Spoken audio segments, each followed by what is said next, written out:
You ask Tiger to solve. This deals with linear equations with one unknown. The final result is p equals 1. Let's solve it step by step. Simplify the expression. Group like terms. Simplify the arithmetic. Group all p terms on the left side of the equation. Add 4p to both sides. Group like terms. Simplify the arithmetic. Group like terms. Simplify the arithmetic.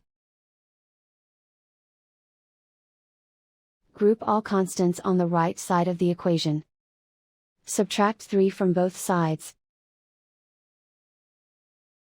Simplify the arithmetic.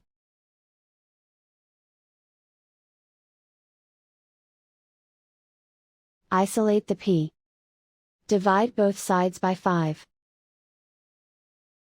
Simplify the fraction.